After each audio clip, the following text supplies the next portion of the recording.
Aproveitando também, Renan, eu gostaria de perguntar para você com relação à possibilidade que o Missão vai ter a partir da hora que tiver oficializado como partido, né?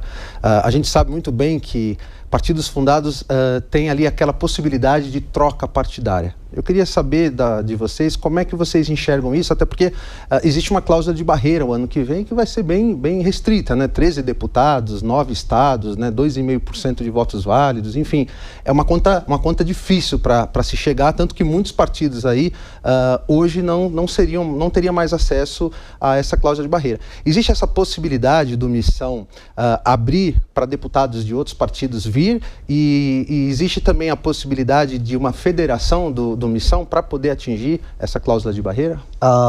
Só um ponto. Antigamente era possível isso, não é mais possível porque abusaram dessa possibilidade. O Partido da Mulher Brasileira, à época, fez um puxadinho criativo ali e aí depois foi proibido. Mas nós não sairíamos convidando, como não estamos convidando por aí a esmo. A ideia de passar da cláusula de barreira a qualquer custo significa que a gente se tornaria, vamos dizer, amorfo rapidamente. Nós não queremos fazer. O nosso objetivo é justamente firmar nossa marca nessas eleições. Esse espaço que a gente tem agora, para participar numa eleição, eu usaria para chamar, por exemplo, sei lá, o Kim Kataguiri, né, que naturalmente é um cara da MBL, não esconde de ninguém, acho que ele já também não está escondendo de ninguém, e outros, talvez, o ministro Sérgio Moro, por exemplo, eu gostaria de fazer um convite para ele, né, ele vai concorrer para o governo do Paraná, pode ganhar as eleições do Paraná, inclusive é o favorito para vencer as eleições do Paraná, talvez seria um cara que faria sentido aqui conosco, ele vem fazendo um bom mandato como senador, mas nomes no parlamento hoje não tem, então nós vamos ter que concorrer nas eleições, vou te falar aqui de maneira bem clara, na cara e na coragem. E eu acho que, dadas as limitações que nós vamos impor a certos parlamentares, no sentido de que o cara que vai chegar fala, não, eu vou chegar, mas eu vou votar aqui no meu estado de um jeito, no meu estado de outro. Eu já ouvi muito. Vieram parlamentares conversar comigo e falaram, não, ó, eu monto o partido aqui no estado aqui pra você, fique tranquilo, vai ser incrível. Cara, eu não tô afim que você faça isso. A gente já montou o partido e você não precisa trazer essa estrutura. Não, mas aqui eu vou apoiar o cara. Não, não vai apoiar. A gente vai ser bem estrito nisso. E precisa ser. Se a gente não estabelecer, vamos dizer, essa ortodoxia e essa crença nas ideias, a gente vai passar qual mensagem para as pessoas que se mataram coletando assinatura pra gente? A mensagem de que, no fundo, só o partido estava à venda. Não é a nossa ideia. Quer falar algo, Bia? Eu ia perguntar, então, vocês estão dispostos, por exemplo, a abrir mão de talvez ter várias candidaturas no ano que vem em prol da ideologia do partido, em segurar mais um pouco para o partido realmente acontecer? Não, a gente vai ter muitas candidaturas, mas o que a gente vai fazer nós não vamos ficar trazendo políticos de fora a qualquer custo com o objetivo de passar a cláusula de barreira. Todo mundo sabe que todos os partidos estão desesperados para passar a cláusula de barreira. Essa eleição vai ser muito difícil. E aí eles estão federando, estão se juntando, tá rolando uma confusão. Nós não vamos concorrer com essa pressão. Nós temos que apresentar uma ideia de Brasil diferente. Esse é o nosso objetivo. Renan, hoje eu acompanhava aqui uma repercussão sobre uma fala sua nas redes sociais, que foi o fato de você dizer que se você tomasse posse como presidente da República, a primeira coisa que você faria seria ir até uma das comunidades do Rio de Janeiro para libertar as pessoas que estão lá sob o crime organizado. Isso dividiu bastante opiniões e eu quero entender mais profundamente e não além, e não somente o recorte que vai para a rede social, o que é essa proposta sua como um presidente eleito e empossado, caso seja? Em bom português, se nós ganharmos as eleições para 2026, o tema número 1 do nosso mandato será a declaração de guerra ao crime organizado, será a transformação da concepção do crime organizado como organização terrorista, trazer para o Brasil o conceito do que é conhecido lá fora como direito penal do inimigo, do jurista Günther Jacobs, a ideia do direito penal de terceira velocidade, que já é muito discutido lá fora e que inclusive tem influência no direito americano, na Europa tem, que é a ideia de você tratar alguém que recorrentemente comete crimes e que sequer aceita a lei pátria como sua lei, como um inimigo. Portanto, o direito tem que ser rápido com ele, as leis penais têm que ser rápido, o processo penal tem que ser rápido e as punições têm que ser muito duras. Mas aí você vai depender de outros poderes, né, dos quais você não teria influência. Naturalmente, mas se a população decidiu eleger um candidato de um partido nanico, que recém surgiu, e ele chegou à presidência da República, com certeza a campanha foi gloriosa. E esse será o tema principal desse mandato. E nesses 100 primeiros dias de mandato, que os presidentes da República costumam contar com o beneplácito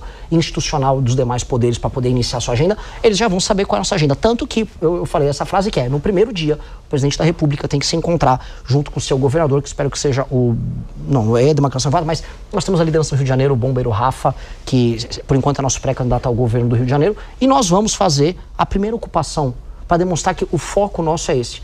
nós precisamos libertar 25 milhões de brasileiros que estão presos na mão do crime organizado.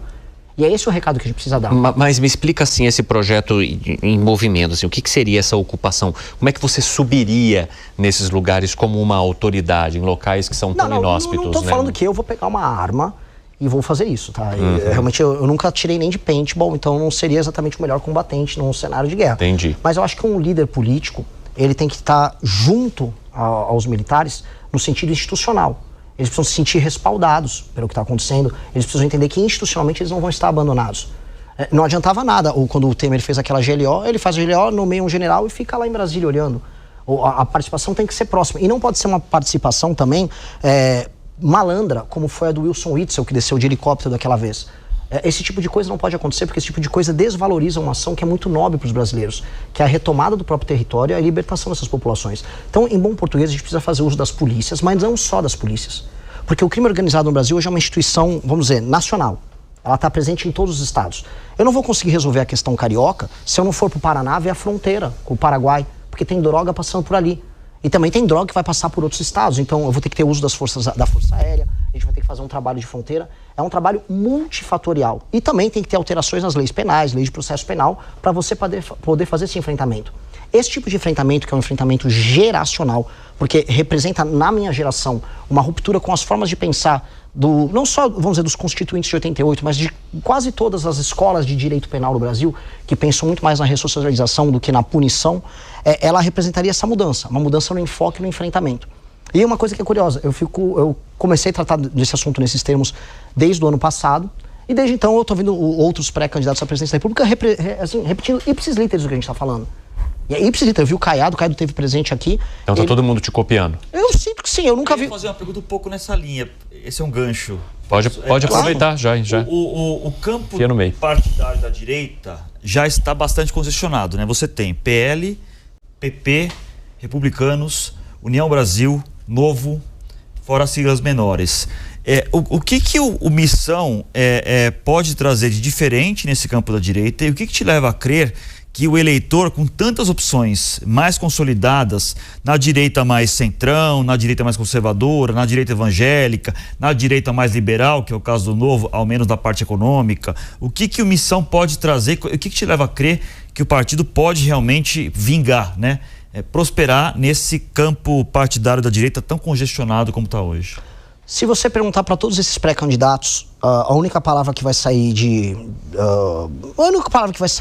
falando e ecoando o coração deles vai ser Bolsonaro. Se o Bolsonaro, e desculpa a provocação, entrar numa banheira hoje, todos os outros candidatos desses partidos eles vão morrer afogados. Eles estão no bolso do Bolsonaro, para ser claro. Todos eles falam que a primeira ação que eles tomariam quando ganhasse a presidência da República seria anistiar o Bolsonaro. Quer dizer, o Brasil cheio de problemas, a gente está partindo para um colapso das contas públicas para 2027, 2028, todo mundo sabe que vai ter esse colapso. A gente está, todo mundo agora eles falam em guerra contra o crime. Falando em guerra contra o crime, precisamos enfrentar o crime, vamos falar em desenvolvimento do Nordeste, vamos falar agora como a gente vai ter capacidade de negociar com a China ou com os Estados Unidos, e todos eles correm para falar que a primeira ação que eles vão tomar é libertar o Bolsonaro, porque naturalmente eles querem os votos do Bolsonaro. Eu não vejo nada de original no que eles falam. O Ratinho veio falar recentemente em guerra geracional e substituição geracional dentro da política brasileira, que é literalmente o nosso discurso. Eu fiquei curioso, um cara que está no partido do Kassab, que é uma das maiores velharias, um museu, o PSD, na Bahia então, as oligarquias mais antigas, falando em renovação política via Ratinho Júnior. Eu olho, acho curioso, fico feliz, fico lisonjeado que ele está imitando as nossas ideias, mas eles não têm imaginação, eles não têm nada de novo. O que esses caras vão falar, por exemplo, sobre geração de classe média no Nordeste? O Lula aumentou a popularidade dele agora, ele está vindo com uma série de programas sociais. Saiu agora um estudo demonstrando que houve, vamos dizer, uma queda na pobreza extrema, muito por conta desses programas sociais que estão atingindo a base da população. Só que essa população não está se tornando efetivamente economicamente ativa, de modo a se libertar dos programas sociais e ter uma vida muito mais próspera. O que nós vamos fazer para gerar a classe média no Nordeste? Eu não vejo essa conversa. O que nós vamos fazer, por exemplo, para gerar complexos econômicos envolvendo a agricultura e a agroindústria para permitir que o Brasil exporte produtos agroindustriais? A Holanda, por exemplo, que é um dos casos mais emblemáticos, ela fatura mais com produtos agroindustriais do que o Brasil. Mesmo o Brasil seja gigantesco. Isso é sobre agregar tecnologia e inteligência. Eles não falam. Eles vão ver assim, vou contratar um marqueteiro que vai ver o que a direita está falando nas redes. É sempre isso. O que a meninada está falando nas redes? Não tem ideia. Existe espaço para uma direita não bolsonarista? Porque há vários exemplos nos últimos anos de políticos de direita que se descolaram do bolsonarismo e acabaram sumindo. de Joyce Hasselmann, outros, aí a lista é grande. Ou seja, isso faz supor que é estrito o espaço para uma direita que não seja atrelada a Bolsonaro, que é o que você está propondo. Existe realmente esse espaço? Você acredita que existe esse lugar, esse nicho? Eu não só estou propondo, como nós somos a prova viva de que existe. O MBL sobreviveu a tudo isso. A Joyce acabou. Todos aqueles que tentaram uma estratégia de puxar o saco do Bolsonaro o tempo todo, fica lá vivendo, encostado no Bolsonaro, depois são independentes, morreram. Nós nunca fomos isso. A única coisa que nós fomos favorável ao Bolsonaro foi no segundo turno da eleição de 2018. Tirando isso, vocês fazem cobertura política, vocês sabem disso. Já no começo de 2019, nossa relação já tinha ido para as cucuias com o Bolsonaro. Não tinha meio. Uma coisa era o quem votar a favor da Previdência, por conta da questão de responsabilidade fiscal que ele tinha. Outra é ser favorável a um governo que era muito ruim desde o início. Nós sempre fomos anti-Bolsonaro, no sentido de entendermos o Bolsonaro como um homem fraco e um traidor. E ele vem provando ser isso ao longo da sua história. Ele é muito persistente, há uma resiliência em ser fraco, em ser traidor no Bolsonaro. Isso aí ninguém tira dele, é um mérito mesmo, o cara é resistente nisso. Dito isso, o que eu acho? Se você vai pegar as pesquisas de opinião sobre as intenções de voto dos bolsonaristas fiéis dentro do eleitorado mais jovem, o que você percebe é que ele vai raliando. O Bolsonaro é muito mais forte entre mais velhos do que entre mais jovens. Manifestação ontem na Paulista, se pegar a cobertura, eu fui ver. A idade média, mediana ali, 55 anos de idade. As pessoas eram mais idosas. O bolsonarismo hoje é um fenômeno etário e geracional, tal qual nós. Nós temos todo um campo a crescer. As pessoas mais novas não compram mais a ideia de que nós seremos salvos por um mito, porque ele, sei lá, está lutando contra a ditadura comunista. Isso não soa crível para as gerações mais novas. São pessoas que viram o governo dele um governo fraco. A vida das pessoas não melhorou no governo Bolsonaro, como não melhorou no governo Lula também. Então, há espaço para isso e precisa ter, que esse é o meu ponto. Nós vamos ter espaço. Nós precisamos, igual eu falava, era impossível fazer um partido, Bolsonaro não conseguiu. Nós conseguimos. Nós somos mais inteligentes do que eles, nós somos mais capazes do que eles, nós trabalhamos melhor do que eles. Naturalmente, a gente comprou uma tese, que é uma tese de sonhador, de nós seremos independentes a qualquer custo. Tá, vocês vão apanhar, vocês vão morrer. Tiveram a chance de matar a gente. Não conseguiram. Aí agora os caras vão ter que aturar. Zanin, a gente vai conseguir. A diferença que nós temos para todos esses caras não é só a inteligência, não é só a capacidade. É porque uma geração inteira de pessoas, especialmente as gerações mais novas, entenderam que ela vai precisar construir o próprio caminho. O Novo, que é um partido que tem mais dinheiro, né, é um partido oriundo da elite brasileira, optou por um caminho que é cômodo. Eles puxam o saco do Bolsonaro. O Novo é o PCdoB do PT. Né? Então tem é o PCdoB do PL. Então o que o PCdoB faz pro PT, o Novo faz pro PL. Legal, uma estratégia boa, malandra. Vão crescer fazendo isso. Mas não o suficiente, eles nunca vão ser uma alternativa. Tanto que o Carluxo vai, se ele xingar o Zema amanhã, o Zema, não sei o quê, vou comer o pão de queijo. Caiado foi xingado por eles. Ele falou, veja só um filho, o coração dele. Que isso, Caiado? Você não é o brabo? Goiás, tal? O Carluxo te bate em público e você aceita? Na pandemia, o Caiado era médico. Médico. Ele viu o Bolsonaro fazer o que ele fez. Ele falou, não, em Goiás eu vou fazer diferente. Não teve líder, não teve homem. Líder era o Kim, um japonesinho sozinho lá no Congresso. Eu atacava o cara, o Bolsonaro botou com um aliado dele no Ministério Público, os caras atrás da gente pra prender a gente.